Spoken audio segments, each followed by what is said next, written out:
lights about to turn on, and round 11 of the championship will be underway here at the Hungaroring.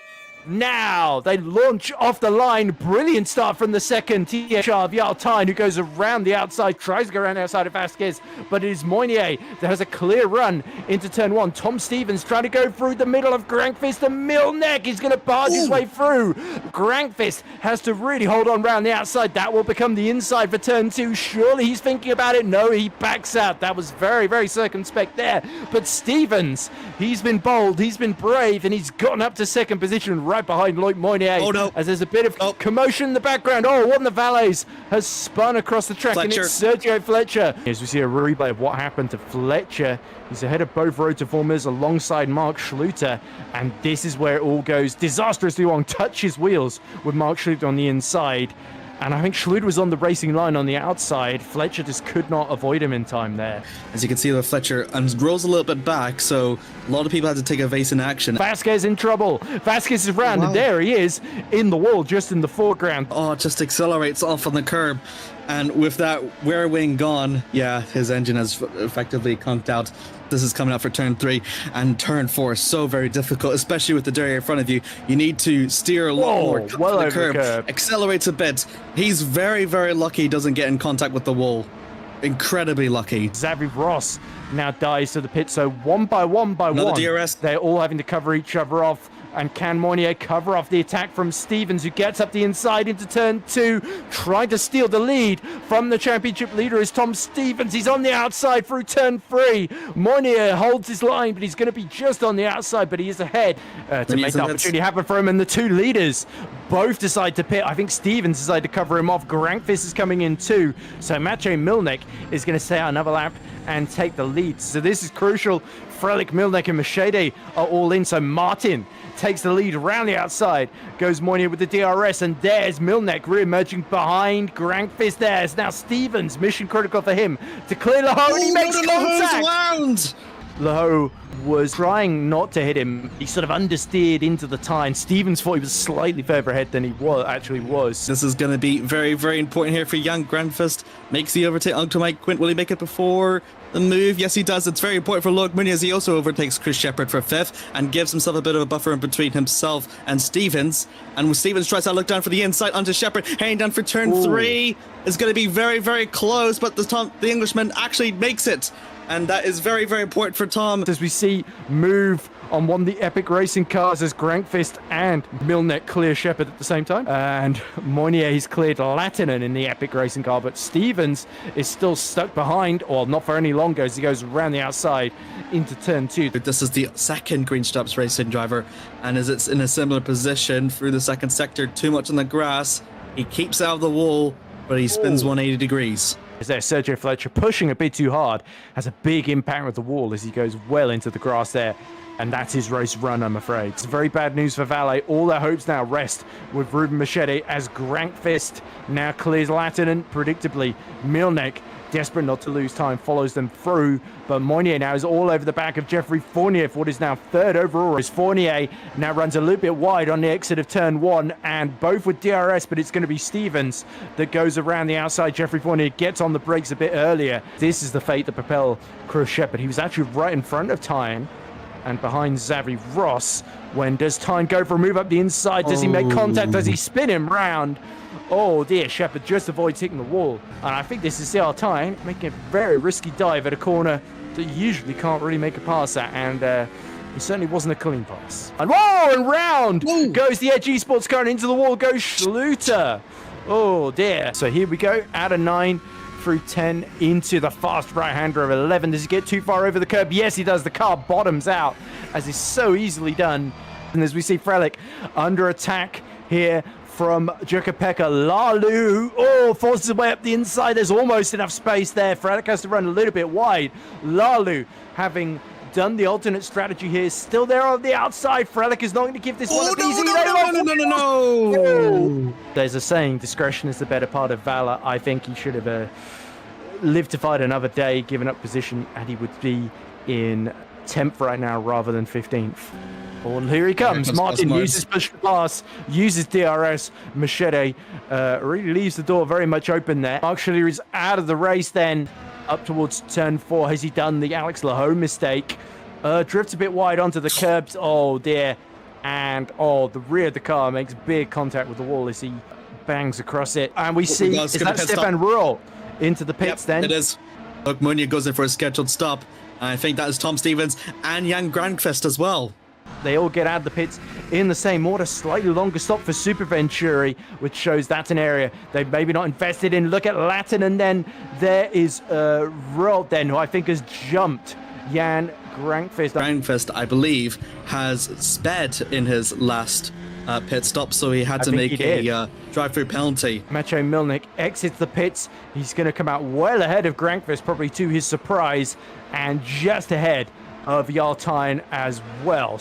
But he has to be careful here as we see the move going on in front. Xavi Ross clears Moritz Kropp and very, very swiftly through.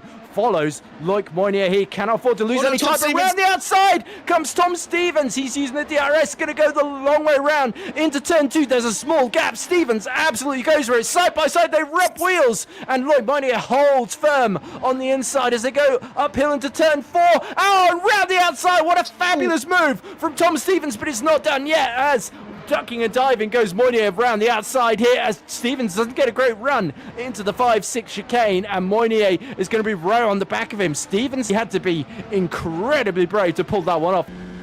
Yeah, seeing here the fight between Ross and Kropp allowed for Tom Stevens to get close than he's ever been to Meunier, and just swings around the outside. Thought he had it done. Don't think he was really expecting Meunier to be side by side, and it was exactly what we've seen just about 20 or so laps ago, but instead the positions have changed, and Tom Stevens, knowing that he has the better, speedier outside line, can just swing it round almost sideways and still holds it in, and just takes it in for the racing line. Look, Meunier still tries to hold on through the battle, but by then he was not really on the racing line, coming for the chicane, and unfortunately the Frenchman had to concede. But that was an extraordinary battle between these two, almost touching, as you can see. Yeah, and don't I really see him move around the outside into turn 4. Moynier had to concede, so lifting off, but Stevens did incredibly well, not only to stay on track, and then Moynier, because he had to slow to stay on track, did very well not to hit the back of him. But Lally will get going behind his teammate Granqvist, who's going up the inside of Hugo Prüm at the first corner. It's actually, again, Xavi Ross. Milnek going up the inside, makes contact with Ross, and spins Xavi Ross out, and that creates the opportunity for Tyne, who's very, very switched on, to dive up the inside. This time, Milnek decides not to cause a second incident in quick succession. That's exactly what Maciej did not need. Dives in the inside. And was never going to be far enough alongside to make that one work, I'm afraid, Maciej. Machete dropping down to 10th position. He's off. He's off. There he is. Oh, there he is. Dear. We see the replay of Reuven. Backs it into the wall. Much bigger hit than Mark Schluter as well. I think for Jan Granqvist, especially for the teams, he has to learn through. Now we see the move being made from Chukapega for 7th position. Panzer sticks to the outside. Granqvist as well, not to crash into the back of Panzer. As now Granqvist picks off Panzer into turn 1. Crucial move then for the reigning champion.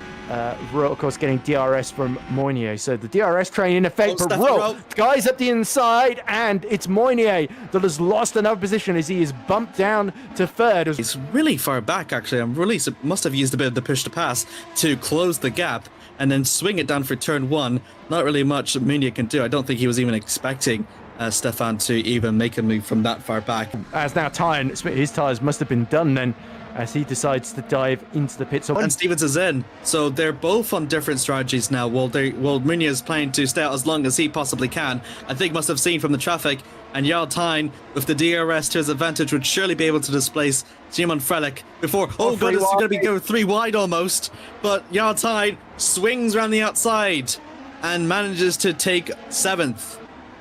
Yep, so Simon Frelich is going to have 2 cars breezing past him, because here comes Stefan Ruhl, fresh out the pits, up the inside, and Moynier now stops, and he's surely going to come out behind Ruhl at this rate. As Milnek gets to the pits, that's going to be HRT's last scheduled pit stop. Crucially for Milnek, by the way, he has been able to overcut and stay ahead of Carlos Martin there, who Granqvist goes up the inside at turn 1. Past Moritz Kropp. This is the overtake that Milnek had onto Meunier. Is it going to be exactly a similar fashion to what we've seen with Stefan Ruhl and Meunier? And almost in similar fashion, as it turns out, uses the DRS clean before turn 1. Oh, Martin's picked off Moynier. I missed that completely, but Moynier down to 6th. So to have Carlos Martin, I think another similar clean move. Down to turn 1, it's exactly what we've seen with the HRT drivers.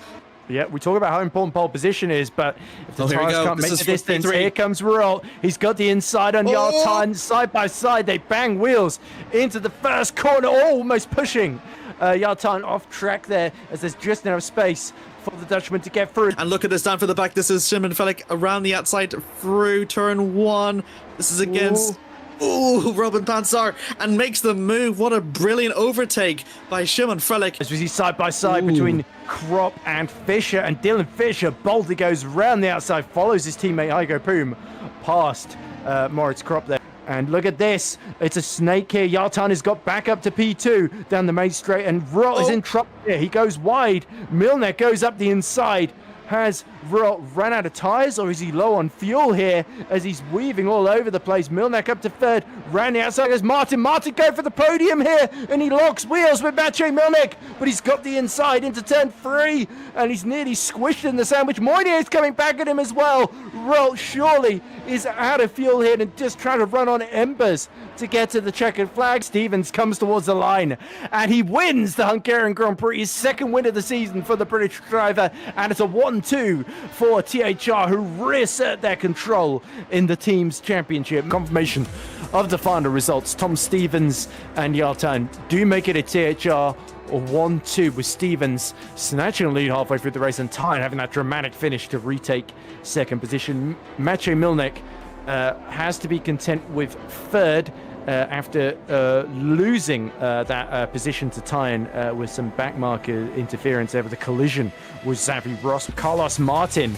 profits from Rod's late drama to finish P4 for TOP, which is good news for them. Loic Moynier, meanwhile, having started on pole position, disappointing final stint, very Charles Leclerc-esque, wasn't it? Dropping down to 6th with Jan Grankvist and Jukabega Lalu make it Super Venturi 7th and 8th, one of their best team results of the season, but sadly for Grankvist, a drive-through halt limits his score. Frelick, after some drama, got back up to P9 with Thomas Vack, some late moves, climbing him back into the top 10. In 11th position was Robin Pansar, and followed by the 2 AK heroes of Hygo Poom and Dylan Fischer on the 4 stop.